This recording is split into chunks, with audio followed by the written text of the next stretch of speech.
तो दोस्तों, आज बांग्लादेश से आई ये तस्वीरें हमारे देश के पत्रकारों को बहुत ज्यादा चुभ रही हैं और वो ये कह रहे हैं कि बांग्लादेश में मोहम्मद यूनुस की जो अंतरिम सरकार है वो हिंदुओं पर जुल्म ढा रही है। CNN के एक बहुत बड़े एंकर राहुल शिवशंकर ने इन तस्वीरों पर लिखा है कि बांग्लादेश में बुलडोजर के जरिए हिंदुओं की पहचान खत्म करने की कोशिश की जा रही है और वो आगे ये भी लिखते हैं कि बेचारे ये हिंदू हिंदुस्तान भी नहीं आ सकते क्योंकि हिंदुस्तान का जो कानून है वो उन्हीं हिंदुओं को नागरिकता देता है जो 2015 से पहले भारत में रह रहे हों। ऐसे में बेचारे ये हिंदू कहाँ जाएं। एक और मशहूर पत्रकार आदित्य राज कौल ये भी लिखा है कि बांग्लादेश में हिंदुओं पर अटैक किया जा रहा है और इस्लामिस्ट सरकार वहां के मंदिरों को तोड़ रही है। अब ऐसे में बांग्लादेश के इन हिंदुओं को कौन बचाएगा। आज मैं बांग्लादेश से आई इन खबरों पर कोई टिप्पणी नहीं करूंगी, लेकिन हाँ, आपको असम से आई एक खबर जरूर बताना चाहती हूँ। द मुस्लिम स्पेसिस नाम के एक ट्विटर हैंडल से इस वीडियो को पोस्ट किया गया है और ये लिखा गया है कि असम के डिब्रूगढ़ शहर में 128 साल पुरानी मस्जिद को स्थानीय प्रशासन ने ढहा दिया है। और जानते हैं कि मस्जिद पर बुलडोजर चलाने की वजह क्या दी है। प्रशासन ने ये कहा है कि मस्जिद की वजह से जलभराव होता था, लिहाजा इस जलभराव यानी वाटर लॉगिंग की समस्या को दूर करने के लिए इस मस्जिद पर बुलडोजर चला दिया गया। और अगर आपको फुर्सत मिले तो मेरे कहने से सिर्फ एक बार गूगल करिएगा या फिर जेमिनी से कुछ पूछ लीजिएगा कि उत्तर प्रदेश में इस साल कितने मदरसों पर बुलडोजर चला है। आपके साथ चंद सेकंड में गूगल ढेरों ऐसे खबरें बता देगा जहां आप ये देखेंगे कि तकरीबन हर रोज उत्तर प्रदेश के किसी न किसी शहर या कस्बे में मदरसों को अवैध बताकर तोड़ा गया है। और सिर्फ यही नहीं, 24 जून को उत्तराखंड के मुख्यमंत्री पुष्कर सिंह धामी की तरफ से एक वीडियो सोशल मीडिया पर पोस्ट किया। इस वीडियो में एक मस्जिद को दिखाते हुए लिखा गया है कि उन्होंने बतौर मुख्यमंत्री उत्तराखंड में अब तक 6000 एकड़ से ज्यादा जमीन पर बने अवैध अतिक्रमण को हटाया है और वो अपने इस अभियान को आगे भी जारी रखेंगे।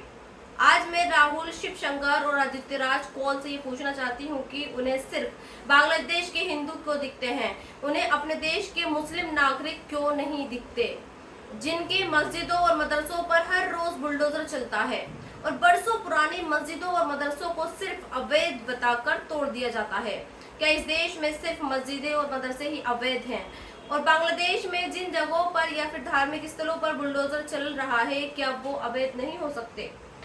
लेकिन हमारे देश की मेजोरिटी सिर्फ बांग्लादेश के हिंदुओं का दर्द दिखाती है, उन्हें अपने देश के मुस्लिम नागरिकों का दर्द कभी नहीं दिखता।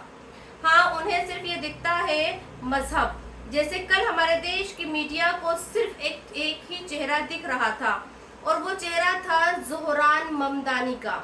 जैसे ही हमारे देश की मीडिया को ये पता चला कि ज़ोहरान ममदानी मुसलमान है, ठीक वैसे ही हमारे देश की मीडिया ने ज़ोहरान ममदानी का देश विरोधी और मोदी विरोधी बताना शुरू कर दिया।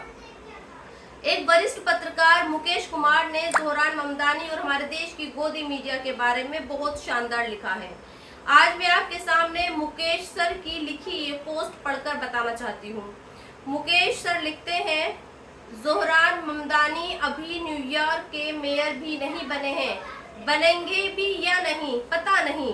पूरी रिपब्लिकन पार्टी और यहूदी लॉबी उन्हें हराने के लिए एड़ी चोटी का जोर लगा रही है। राष्ट्रपति ट्रंप तक परेशान हैं और गाली गलौज करने लगे हैं, लेकिन भारत का गोदी मीडिया सबसे आगे निकल गया है। वे ममदानी को अभी से भारत और हिंदू विरोधी बताने लगा है। दरअसल ममदानी ने गुजरात दंगों के लिए मोदी को जिम्मेदार बताया दिया था और उनकी तुलना नेतन्याहू से यानी युद्ध अपराधी से कर दी थी। गोदी मीडिया इससे पगला गया है क्योंकि गोदी मीडिया तो उसके खुदा है, उसके लिए तो मोदी ही देश है और मोदी ही हिंदू हैं। इसलिए जो भी उनके बारे में कुछ कहेगा वे भारत विरोधी और हिंदू विरोधी घोषित कर दिया जाएगा। सच्चाई तो ये है, ना तो उन्होंने भारत के विरोध में और ना ही हिंदुओं के विरोध में एक शब्द कहा है। आखिर उन्हें न्यूयॉर्क के हिंदुओं के वोट भी तो चाहिए। तो दोस्तों, बस यही हाल है हमारे देश का। हमारे देश की मीडिया को उर्दू नाम वालों से और उर्दू पहचान वालों से बहुत भयंकर नफरत है। जैसे मिस्टर सिन्हा नाम के एक सोशल मीडिया अकाउंट से ये वीडियो पोस्ट किया गया है। इस वीडियो में मिस्टर सिन्हा हैरानी के साथ ये लिखते हैं कि देखिए साहब, अमेरिका का सबसे मशहूर और सबसे मॉडर्न शहर न्यूयॉर्क है।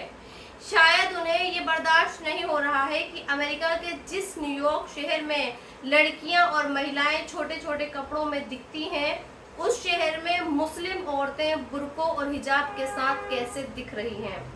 आज मैं आपको एक रिपोर्ट दिखाना चाहती हूँ। इस रिपोर्ट के बारे में द मुस्लिम नाम के एक सोशल मीडिया अकाउंट से पोस्ट किया गया है, जो हमें ये बताती है कि मोदी की तीसरे कार्यकाल यानी थर्ड टर्म में नफरत के कारण बड़े अपराधों में कितने मुसलमान निशाना बन रहे हैं।